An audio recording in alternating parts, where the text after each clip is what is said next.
أعوذ بالله من الشيطان الرجيم بسم الله الرحمن الرحيم السلام عليكم ورحمة الله وبركاته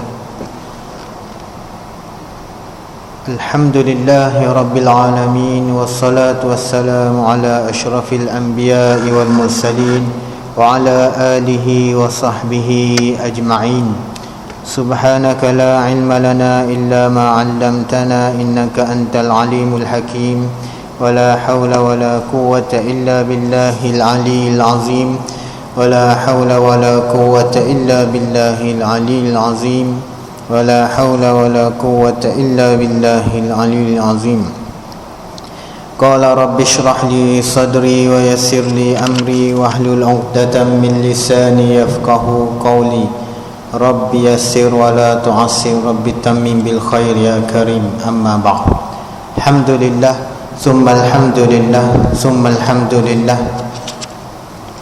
Pertama-tamanya yang saya muliakan, yang saya hormati, dikasihi Tuan Pengurusi Masjid, para ahli jawatan kuasa masjid, para imam, para bilal, para asatizah, ustaz-ustaz, para tuan-tuan guru, para alim ulama, para awliya illah salihin, seterusnya ayah-ayah, ibu-ibu, tuan-tuan, puan-puan, datuk-datuk, datin-datin yang dirahmati dan diberkati oleh Allah Subhanahu wa taala.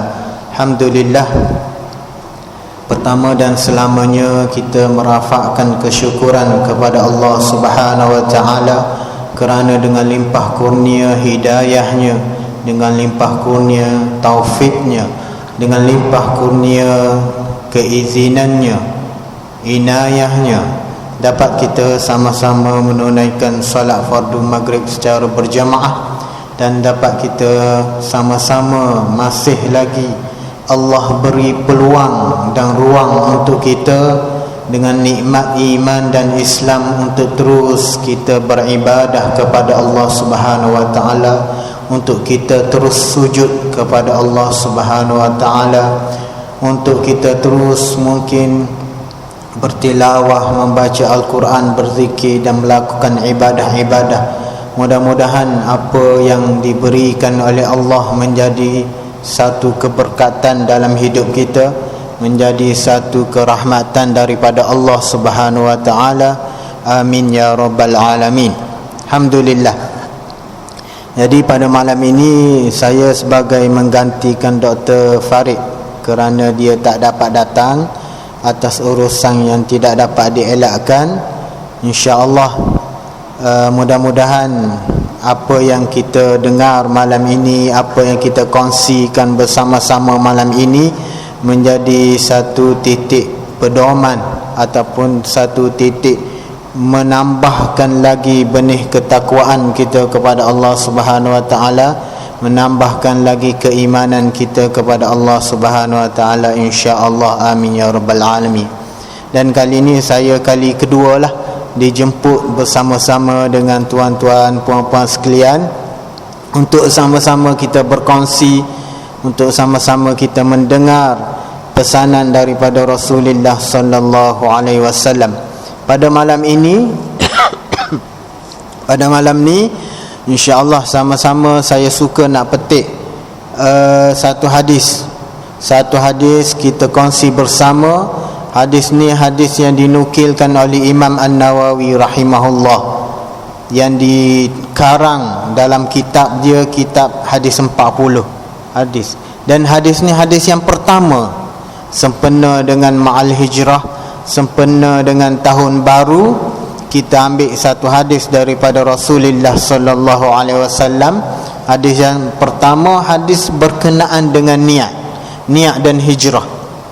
Mudah-mudahan apa yang kita dengar malam ini kita boleh meletakkan niat dan penghijrahan kita di satu landasan yang betul, yang mana yang diinginkan oleh Allah dan Rasulullah sallallahu alaihi wasallam. Hadisul awal, hadis yang pertama ni berbunyi, kita selalu dengar ayah-ayah dan ibu-ibu selalu dengar hadis pertama. Cuma malam ni kita nak bincang insya-Allah nak bincang berkenaan dengan faedah dan hikmah sahaja. Faedah dan hikmah di sebalik hadis ini mengikut syarahan para ulama berkenaan dengan hadis ini. Hadis yang pertama, hadisul awal an Amiril Mukminin Abi Hafs Umar bin Al-Khattab radhiyallahu taala anhu qala sami'tu Rasulullah sallallahu alaihi wasallam yaqul innamal a'malu binniyat wa innama likulli imri'in ma nawa faman kanat hijratuhu ila Allah wa rasulih fahijratuhu ila Allah wa rasulih wa man kanat hijratuhu lid-dunya yusibuha aw imra'atin yankihuha fahijratuhu ila ma hajara ilaih. Rawahu Imam al-Muhadditsin Abu Abdillah Muhammad bin Ismail al-Bukhari wa Abu Husain Muslim bin al-Hajjaj bin Muslim al-Kushairi Naisaburi fi sahihihima alladaini huma asahul kutubil musannafah. Hadis ini diriwayatkan oleh Imam Bukhari dan Imam Muslim. Hadis muttafaq alaih, sahih. Hadis yang bermaksud kita selalu dengar ayah-ayah dan ibu-ibu yang dirahmati Allah. Hadis yang diriwayatkan oleh Sayyidina Umar radhiyallahu taala anhu. Sayyidina Umar yang meriwayatkan hadis ni. Dan ketika mana Imam An-Nawawi rahimahullah bila dia nak tulis kitab 40 hadis ni, hadis-hadis ni hadis yang pertama. Hadis yang pertama yang dimuatkan oleh Imam An-Nawawi rahimahullah. Begitu juga Sahih Bukhari. Imam Bukhari bila mana dia nak tulis kitab Sahih Bukhari dia, hadis ni juga hadis yang pertama yang dia letak dalam kitab dia. Ini nak tunjuk, nak menggambarkan bahawasanya bab niat ni sangat penting dalam kehidupan, sangat-sangat memainkan peranan dan sangat besar efek dia, kesan dia terhadap kehidupan kita, sama ada di dunia sehinggalah kesan dia di akhirat. Sebab itulah bila mana para a'immah, para imam-imam ni bila dia tulis kitab dia letak hadis ni hadis pertama, nak ambil keberkatan daripada hadis ni dan nak ambil secara langsung kefahaman dalam hadis ni. Bila mana orang baca kitab dia tahu bahawasanya sebelum apa-apa niat dulu kena betulkan. Niat dulu nak belajar kena betulkan niat, dan apa segala amalan yang kita buat niat dulu nak diperbetulkan. Maka disebutlah hadis ni hadis yang pertama. Tu yang pertama, ayah-ayah dan ibu-ibu yang dirahmati Allah. Yang kedua, hadis ni diriwayatkan oleh Sayyidina Umar. Satu, hadis ni hadis sahih dan isi dia berkenaan dengan niat yang mesti dibetulkan oleh semua mukmin dan muslim. Yang ketiga, perawi dia Sayyidina Umar radhiyallahu taala anhu. Sayyidina Umar orang yang kedua yang dimuliakan oleh Rasulullah sallallahu alaihi wasallam.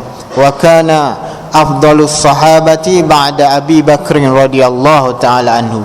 Para imam, para ulama sebut Sayyidina Umar ni afdalus sahabah, sebaik-baik sahabat ba'da Abi Bakr radhiyallahu taala anhu. Orang kedua terhebat dan dimuliakan oleh Allah Subhanahu wa taala. Ni nak tunjuk hadis ni satu dahlah sahih, perawi dia bukan calon-calon orang. Jadi sepatutnya bagi kita untuk sama-sama kita mentadabbur, menjiwai, memperhatikan betul-betul apa faedah hikmah di sebalik hadis ini. Dan sebelum tu kita nak kena kenal dulu perawi dia. Dalam metod pengajian hadis nak kena kenal dulu perawi. Kita nak tahu hebatnya perawi ni dalam hadis ni, barulah kita rasa bila dengar hadis ni kita menjiwai dia dengan setulus hati kita. Jadi Sayyidina Umar ni khalifah yang kedua, kita sedia maklum, dan dialah orang yang pertama yang dipanggil Amirul Mukminin. Amirul Mukminin. Sebelum tu imam ataupun pemimpin yang memimpin umat Islam tak dipanggil Amirul Mukminin. Dia panggil apa? Khalifah Rasulullah. Orang panggil ketika mana zaman Sayyidina Abu Bakar radhiyallahu taala anhu, orang panggil ya Khalifatu Rasulillah, ya Khalifatu Rasulillah, ataupun ya Khalifatu Rasulillah, wahai pengganti Rasulillah. Tapi ketika mana zaman Sayyidina Umar, barulah dipanggil Amirul Mukminin. Sebab apa ayah-ayah dan ibu-ibu? Sebab kalau tak diubah istilah ni, dia akan jadi panjang, kan? Kalau Sayyidina Umar, dia tambah lagi ya khalifati Rasulillah, wahai penggantinya Rasulullah, khalifah yang kedua. Kalau naik Sayyidina Osman, lagi panjang ya khalifati Rasulillah sallallahu alaihi wasallam. Jadi para sahabat bersepakat ketika mana zaman Sayyidina Umar radhiyallahu taala anhu, kita kena tukar istilah. Tukarlah Amirul Mukminin. Ni juga diambil daripada khutbah Sayyidina Umar. Pada satu hari Sayyidina Umar pernah berkhutbah. Dia kata, ayyuhan nas antumul mu'minun wa ana amirukum. Kata Sayyidina Umar radhiyallahu taala anhu, dia kata satu hari dia berkhutbah, dia kata, ayyuhan nas, wahai manusia, antumul mu'minun, kamu semua ni orang-orang yang beriman, wa ana amirukum, dan aku adalah ketua bagi kamu semua. Maka daripada situ amirukum dengan mukminun dibuat satu istilah Amirul Mukminin. Begitulah Sayyidina Umar radhiyallahu taala anhu.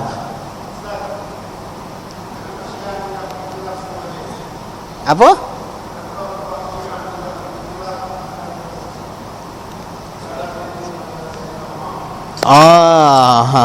Terima kasih Tuan Haji. Panjang ceritanya. Kalau kita nak tengok sirah sejarah, tak masuk hadis lah. Secara ringkasnya, sebab pertama sekali Syiah ni asalnya, kita kena tengok sejarah lah. Syiah ni berasal daripada yang mendokong Sayyidina Ali. Kisahnya ketika mana peperangan antara para sahabat, Sayyidina Ali dengan Muawiyah. Jadi ada antara puak-puak Syiah ni yang mendokong Sayyidina Ali. Jadi lalu dia memertabatkan Sayyidina Ali. Jadi sahabat lain dia tolak. Tu antara asal usul salah satu dari pendapat tu. Dan panjang lagi cerita dia nya. Termasuk lagi puak-puak Khawarij yang ramai yang terbunuh. Sayyidina Osman pun daripada puak-puak ni lah, daripada Yahudi yang berada di Madinah. Tu tak apa, InsyaAllah kita bincang di masa yang lain. Sekarang ni kita nak tengok kehebatan Sayyidina Umar supaya kita fahami hadis ni. Yang kedua, Sayyidina Umar ni ketika mana dia nak memeluk Islam, dia didoakan oleh Nabi sallallahu alaihi wasallam. Dalam Sayyidina Umar radhiyallahu taala anhu, dia Islam ketika mana tahun ke-6 kenabian. Wa kana islamuhu sanata 60, tahun ke-6 ataupun tahun ke-5, wakila khamsin minan nubuwah. Maksudnya ketika mana Nabi Rasulullah sallallahu alaihi wasallam dilantik menjadi rasul pada umur 40, dalam umur 46 atau 45 Sayyidina Umar ni memeluk agama Islam radhiyallahu taala anhu. Dan kita tengok hijrah pada masa tu, awal penghijrahan Nabi sallallahu alaihi wasallam, umat Islam sangat kritikal, sangat ditindas, dizalimi oleh kufar musyrikin Mekah. Jadi pada masa tu pun Nabi sallallahu alaihi wasallam hanya mampu berdoa. Dan ketika kita tengok para sahabat, contohnya Sayyidatuna Sumayyah ketika disula oleh Abu Jahal, keluarga Yasir, Ali Yasir, Nabi hanya mampu berdoa, sabran ya ala Yasir, bersabarlah. Jadi ketika tu Nabi pun berdoa, wahai Allah, Allahumma a'izzal Islam bi ahabbir rujulaini min ilaik. Ya Allah, ku izzahkanlah Islam, kuatkanlah Islam dengan dua orang pilihan kamu ya Allah. Dua orang. Yang pertama siapa? Bi Umar bin Al-Khattab atau bi Amr bin Hisham. Pertama Sayyidina Umar, yang kedua Amr bin Hisham. Siapa Amr bin Hisham? Abu Jahal. Sebab apa dua orang ni dipilih? Kenapa ayah-ayah dan ibu-ibu yang dirahmati Allah, dua orang dipilih? Kerana di antara pembesar Quraisy ataupun tulang belakang Bani Quraisy, Sayyidina Umar dan Abu Jahal. Jadi Nabi minta, Allahumma a'izzal Islam bi ahabbir rajulaini ilaik. Maka fa asbaha Umaru fa aslama, maka dengan taufik keizinan Allah, cahaya keimanan jatuh ke dalam hati Sayyidina Umar radhiyallahu taala anhu. Ketika mana Islamnya Sayyidina Umar, atani Jibril, kata Rasulullah sallallahu alaihi wasallam, turun malaikat Jibril alaihi salam. Turun malaikat Jibril, apa dia kata? Dia kata qad istabsyara fariha ahlus sama'. Ketika mana keislaman Sayyidina Umar, turun Jibril kata, hari ini semua penduduk langit gembira bi islami Umar radhiyallahu taala anhu. Ini disebut oleh Rasulullah sallallahu alaihi wasallam dalam satu hadis dia. Hadis yang diriwayatkan oleh Daruqutni. Disebut ni nak tunjuk bahasanya satu petanda yang baik bagi agama Islam ketika itu dengan keislamannya Sayyidina Umar radhiyallahu taala anhu. Itu kita tengok macam mana izzah kehebatannya Sayyidina Umar. Dan selalu kita dengar sejarah Sayyidina Umar ni seorang yang tegas dengan hukum. Bahkan setengah orang kata garang. Dari segi lahiriah dia, kan kita selalu dengar ayat-ayat dan ibu-ibu yang dirahmati Allah. Tetapi para ulama tulis dari segi lahiriah dia tegas, dari segi zahir dia tak boleh berkompromi dengan hukum Allah. Tapi bila kita tengok, kita selami dalam kerohanian Sayyidina Umar, sangat lembut dengan Allah Subhanahu Wa Taala, sangat latif. Dia luaran tegas, tapi dalaman kerohanian dia sangat dekat dengan Allah dan sangat lembut dengan Allah. Disebut di sini Imam Jurdani rahimahullah, dia kata wa kana yabki lailan wa nahara. Sayyidina Umar ni selalu menangis siang dan malam. Orang yang tegas, tapi pada masa yang sama juga dia juga menangis di hadapan Allah Subhanahu Wa Taala. Fasu'ila an dzalik, bila orang tanya kenapa wahai Amirul Mukminin selalu duk menangis, selalu menangis siang dan malam, dia jawab apa? Faqala qad wullitu amran, saya telah ditaklifkan satu bebanan yang berat, yang besar, menjadi khalifah memimpin seluruh umat Islam. In a'dilu uhasab, kalau saya adil, saya akan dihisap oleh Allah Subhanahu Wa Taala. Kalau adil kena hisap ayah-ayah dan ibu-ibu. Wa in azlim uaqab, kalau saya zalim, lagilah saya akan dihukum oleh Allah Subhanahu Wa Taala. Ini menjadi satu pengajaran juga bagi kita ayah-ayah dan ibu-ibu yang dirahmati Allah. Bukan untuk Sayyidina Umar saja, samalah kita pun. Terkadang kalau kita rasa kita dah, alhamdulillah, Allah dah bagi taufik beribadah, dapat solat berjemaah dalam kehidupan kita, kita niatkan segala kebaikan saja, tapi tak lepas dengan hisab Allah Subhanahu Wa Taala.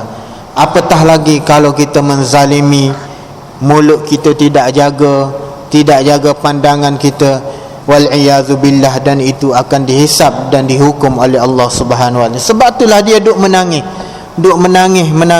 Dia sambung lagi, wa in nimtu naharan ada'tu ra'iyah, kalau saya tidur siang hari, saya akan mensia-siakan rakyat saya. Siang hari kalau dia tidur, dia akan mensia-siakan rakyat dia akan dipersoalkan oleh Allah Subhanahu Wa Taala. Tapi malam hari adakah tidur? Wa in nimtu lailan ada'tu nafsi, kalau saya tidur malam hari, saya mensia-siakan diri saya.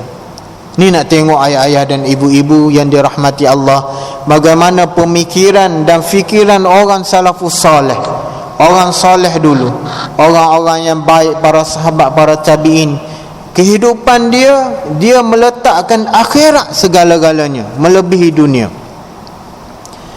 Sebab tu dia membahagikan masa. Kalau siang hari dia tidur, dia akan dianggap mensia-siakan rakyat dia. Tapi malam, kalau dia tidur melebihi daripada sepatutnya, dia akan mensia-siakan nafsi, hak dia kepada Allah Subhanahu Wa Taala.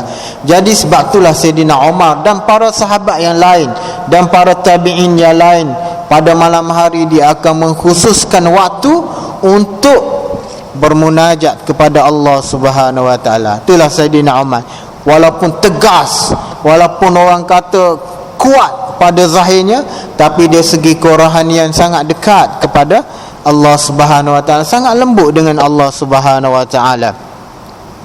Begitulah Sayyidina Umar radhiyallahu taala anhu. Kata Sayyidina Umar, qala nafa'ana Allahu bihi, sami'tu Rasulullah sallallahu alaihi wasallam. Setahari dia dengar Nabi sallallahu alaihi wasallam yaqul, Nabi bersabda, Nabi kata, innamal a'malu binniyat, hanya ataupun sesungguhnya semua amalan kita ni ditentukan dengan niat. Ditentukan dengan niat. Wa innama likulli imri'in ma nawa, dan setiap apa yang diniatkan oleh seseorang, ma nawa, dia akan dapat apa yang dia niatkan. Setiap apa yang diniatkan oleh kita akan kita dapat, sama ada balasan baik ataupun buruk. Jazaa'un ma nawahu fi amalihi min khairin aw syarrin, baik dan buruk, baik dan buruk. Di sini Imam Jurdani rahimahullah dia bawa satu kisah. Kita bawa satu kisah, satu cerita orang salafus saleh dulu berkenaan dengan kesan niat kepada pengakhiran dan penghujung hidup seseorang. Apa cerita dia? Wa hukiya anna akhawaini kana ahaduhuma 'abidan wal akharu 'asiya. Dulu zaman salafus salih dulu ada dua orang adik-beradik. Ni nak kaitan je dengan niat dan apa yang dia dapat daripada niat dia. Ada dua orang adik-beradik, kana ahaduhuma 'abidan. Salah seorang dia orang soleh, orang yang baik, abid, ahli ibadah. Wal akharu asiyan, dan seorang lagi ahli maksiat. Dua orang adik-beradik, seorang ahli ibadah, orang yang buat taat kepada Allah Subhanahu wa taala, seorang lagi ahli maksiat, waliyadzubillah. Duk buat maksiat je kerja dia tiap hari, dua orang ni. Apa yang berlaku? Dia duduk dalam satu rumah, dua tingkat. Yang soleh, yang ahli ibadah duduk di tingkat atas. Yang asi, yang selalu bermaksiat kepada Allah, duduk di tingkat bawah. Rumah dua tingkat. Satu hari faja'a iblisu yauman ilal abidi. Satu hari datang iblis, mari bisik di tepi telinga abang dia yang selalu beribadah kepada Allah Subhanahu wa taala, selalu berzikir, selalu solat, selalu baca Quran. Dan orang dulu ibadah dia bukan macam kita ayah-ayah dan ibu-ibu. Satu ibadah dia tak terjangkau. Kalau kita tengok lipatan sejarah, Imam Abu Hanifah ratusan ribuan rakaat satu malam. Kan orang dulu. Tak sama kita 2 rakaat, Masya Allah, tak ada dah berat. Kan kita 2 rakaat. Mudah-mudahan Allah bagi taufik dan semangat sebagaimana salafus salih. Sayyidina Uthman radhiyallahu ta'ala anhu, pernah dia bertahajud 1 rakaat ataupun 2 rakaat solat sunat, dia habis 1 Quran baca. Masya Allah, tabarakallah. Orang dulu himmah dia sangat tinggi bila beribadah kepada Allah Subhanahu wa taala. Duduk tingkat atas. Faja'a iblis, satu hari datang iblis, mari bisik kat telinga abang dia yang duduk kat atas. Dia kata apa? Wa asafan alaik dayya'ta umrak fi hasri nafsi. Dia kata kesiannya kamu wahai fulan. Iblis mari bisik kat telinga. Dia kata kesian tengok kat kamu. Kamu telah mensia-siakan umur kamu dalam duk mengekang nafsu kamu. Orang yang buat ibadah taat ni, dia duk kekang nafsu dia. Kan macam kita lah ngaji kan. Nak bangun subuh, kalau tak lawan nafsu, tak terbangunlah subuh kan. Bangun tu pun nak datang solat Jumaat lagi tu fikir banyak kali kan. Berat lagi. Lawan nafsu, diselangi dengan taufik Allah Subhanahu wa taala, barulah seorang tu dapat beribadah kepada Allah Subhanahu wa taala. Dia kata wa asafan alaika dayya'ta umrak, kesian, alangkah kesiannya kamu duduk habiskan masa fi hasri nafsik, duduk kekang nafsu, wa it'abi badanik, duduk memenatkan badan kamu. Orang buat taat ni penat juga, ayah-ayah dan ibu-ibu penat ni duduk buat taat ni. Kesianlah kamu kan. Fa'atlik nafsaka fi syahwatiha, tak tengok ke adik kamu kat bawah ni? Ni iblis ni. Iblis mari bisik kat telinga. Tak tengok ke adik kamu kat bawah sedang duk enjoy, sedang berlazat-lazatan bermaksiat kepada Allah. Fa'atlik nafsak fi syahwatiha. Fa'atlik nafsaka, lepaskan sekejap nafsu kamu kepada syahwat kamu, kemudian kamu bertaubat kepada Allah Subhanahu wa ta'ala. Jaga-jaga ayah-ayah dan ibu-ibu yang dirahmati Allah. Memang kerja iblis ni, kerja dia dah untuk menyesatkan orang. Orang duk buat ibadah, dia sesatkan cara ibadah kan? Jadi kamu lepaskanlah sekejap nafsu kamu, lepas tu bermaksiat kepada Allah, kemudian kamu boleh bertaubat kepada Allah Subhanahu wa ta'ala, kata iblis. Faqala fi nafsih, lalu dia terlintas dalam hati dia, la'alli anzilu ila akhi fi asfalid dar. Dia kata, kalau macam tu saya rasa nak turun sekejap kat bawah, nak bersama dengan adik saya buat maksiat kepada Allah. Dia baru terlintas dalam hati, dia baru niat dalam hati, tak buat lagi. Ni bab niat ni. Dia baru terlintas dan niat dalam hati nak turun kat bawah ke adik dia untuk sama-sama bermaksiat kepada Allah, wal-iyazubillah. Sebab dia dah lama dah beribadah. Ni beribadah sungguh ni, ahli ibadah. Bila disebut al-abid, ahli ibadah ni, ibadah dia ibadah yang orang kata tak terjangkau di akal dia. Solat ribuan rakaat tu biasa kan. Jadi sekejap lepas tu bertaubat kepada Allah. Wa ammal asi, adapun adik dia yang duduk kat bawah ni, fa innahu staiqadha min sakri, dia mabuk, dia duduk bawah bermaksiat, duduk mabuk minum arak. Fawajada nafsahu fi halati radiah, bila dia bangun daripada tidur, dia tengok keadaan dia dalam keadaan yang teruk sangat. Orang mabuk kan? Dalam keadaan teruk sangat. Teruk macam mana? Qad bala ala thiyabih, sampai, maaf sebut di sini, sampai terkencing dalam seluar dia kan. Wa huwa matruhun ala turab, dan dia tersembam di tanah, duduk kat bawah tu dalam keadaan yang tak terurus. Tengok air najis pun ada, jatuh lagi. Lepas tu faqala, timbul keinsafan dalam hati dia. Bila bangun pagi dia rasa timbul keinsafan, dia kata Allah, sebut Allah, wa qad afnaitu umri fil ma'asi, sesungguhnya aku ni dah lama habiskan masaku dalam bermaksiat kepada Allah. Lama dah mengingkari Allah, lama bermaksiat kepada Allah. Wa akhi yatalazzazu bi ta'atin rabbah, dia kata alangkah beruntungnya abang dia duduk ke atas tu, duduk beribadah, tenang, berzikir kepada Allah. Aku ni bermaksiat. Summa taba, kemudian dia bertaubat, wa nawal khaira, dan dia niat kebaikan. Apa kebaikan yang dia niat? Wa tala'a li yuwafiqa akhahu ala ta'ah, dia kata saya nak naik atas, nak bersama dengan abang saya untuk sama-sama beribadah kepada Allah Subhanahu wa ta'ala.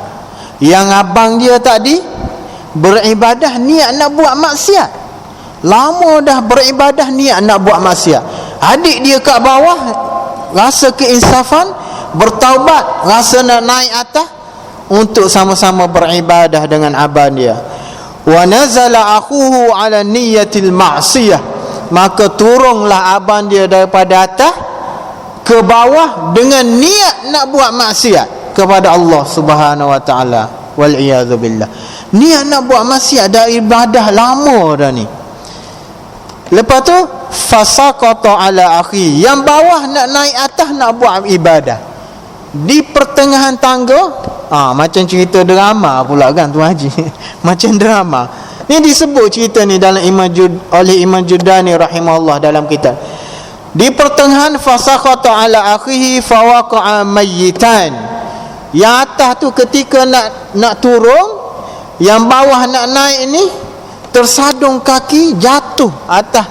Yang atas tu jatuh, yang ke atas yang adik dia yang duduk kat bawah ni tergolek, fawaqa'a mayyitan, mati dua-dua. Allah, ayah-ayah dan ibu-ibu, mati dua-dua. Apa yang berlaku? Fayuhsyarul abidu ala niyatil ma'siyah. Orang abang dia yang duk beribadah tadi dengan niat dia untuk membuat maksiat kepada Allah, esok bila dibangkitkan oleh Allah Subhanahu wa taala, dibangkit atas niat bermaksiat kepada Allah Subhanahu wa taala. Wal iyadzu billah. Ayah-ayah dan ibu-ibu yang dirahmati Allah, ni yang kita takut ayah-ayah. Niat ini yang kita takut ayah-ayah. Terkadang kita tak tahu lagi penghujung kita, kan? Tak ada orang kat sini tahu pengakhiran di kita. Sebab itulah Nabi ajar kita untuk berdoa dikurniakan husnul khatimah, kan? Sebab tak ada orang tahu. Kita hanya berdoa kepada Allah, mudah-mudahan kita dikurniakan husnul khatimah. Yang asi tadi, wa yuhsyarul asi ala niyyati ta'ah. Yang duk berbuat maksiat lama mana dah hidup dia, dengan niat dia untuk membuat taat kepada Allah, dibangkitkan dengan niat taat kepada Allah Subhanahu wa taala. Tu begitulah keadaannya yang berlaku ayah-ayah dan ibu-ibu yang dirahmati Allah. Di sini saya sama-sama nak membawa ayah-ayah dan ibu-ibu perbetulkan niat dan perbanyakkan niat yang baik dalam kehidupan kita. Bila Nabi sebut innamal a'malu binniyat wa innamal likulli imri'in ma nawa, maka banyakkanlah niat-niat yang baik, kerana niat itu akan memberi kesan yang besar dalam kehidupan, bukan dunia, akhirat nanti, sehingga akan dibangkit pun atas niat masing-masing. Yang terakhir sebelum kita solat insya, saya nak bawa satu hadis Nabi sallallahu alaihi wasallam berkenaan dengan ganjaran dan kesan niat dia di dunia, di akhirat esok.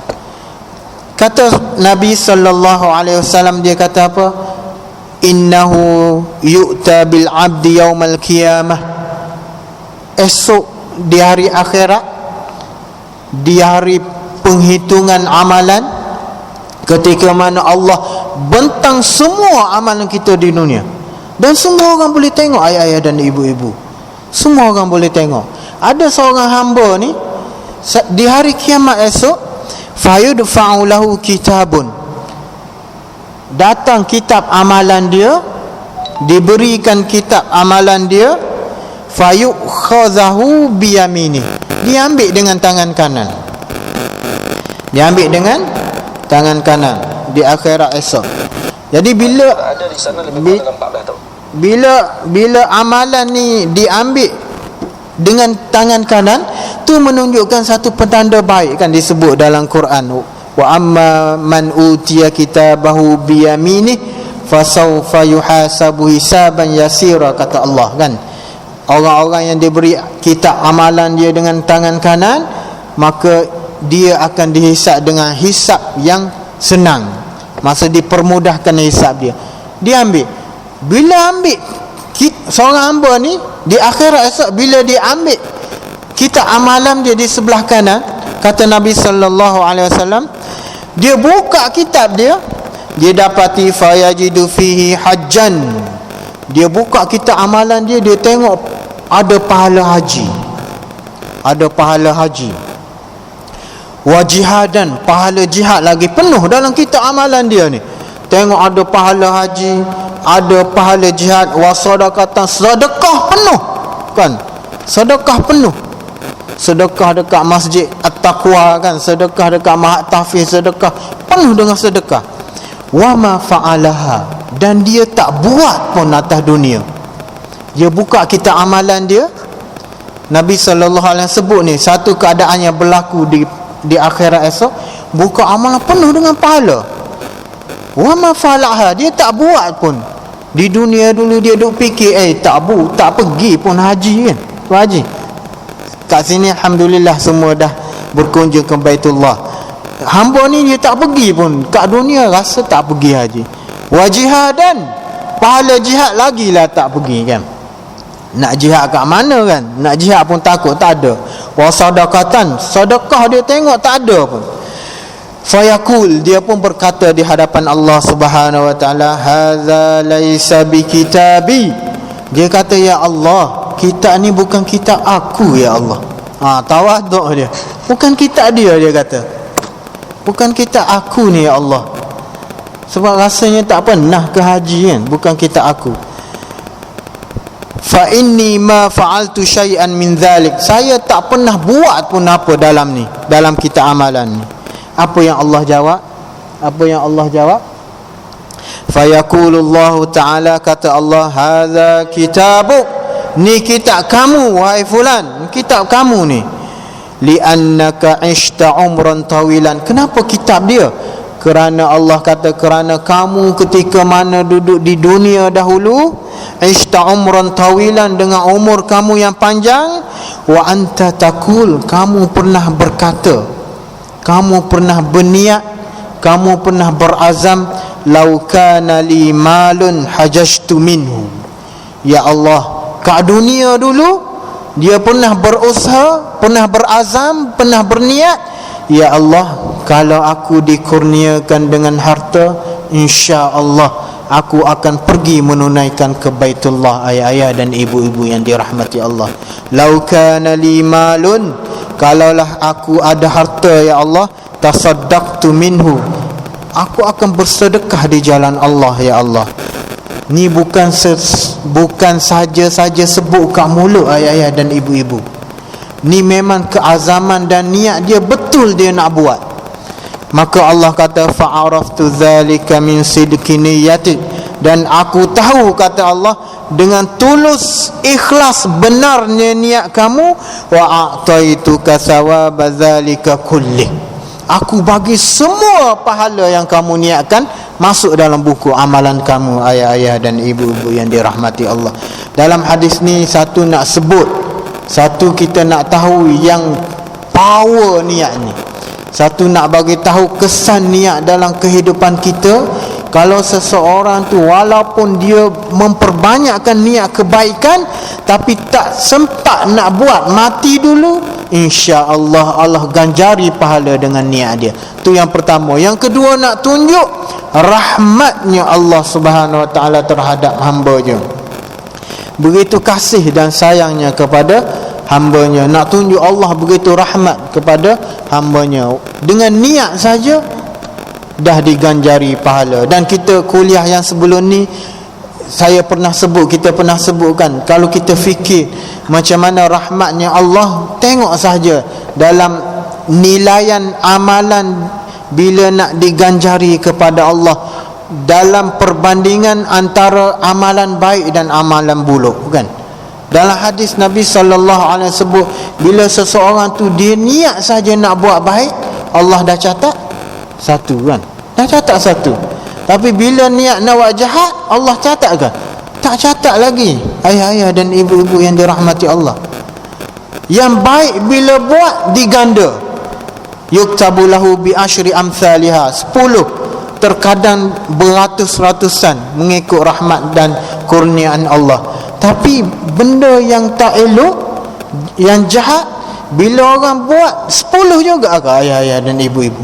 Satu je niat, tak ada apa-apa lagi, buat satu saja kalau jahat.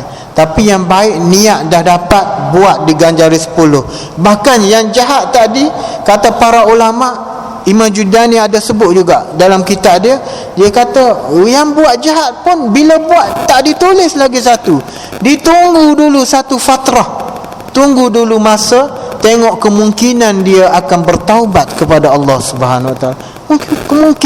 Mungkin dia kalau buat dosa pukul 2, mungkin pukul 3 dia berasa insaf, maka tak ditulis terus. kejahatan dia oleh Allah Subhanahu wa taala. Itu begitu rahmat dan besarnya ganjaran yang Allah berikan kepada kita.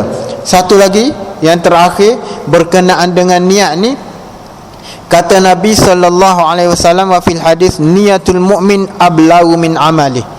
Kata Nabi, niat seseorang mukmin itu lebih dalam dan lebih kuat daripada amalan dia.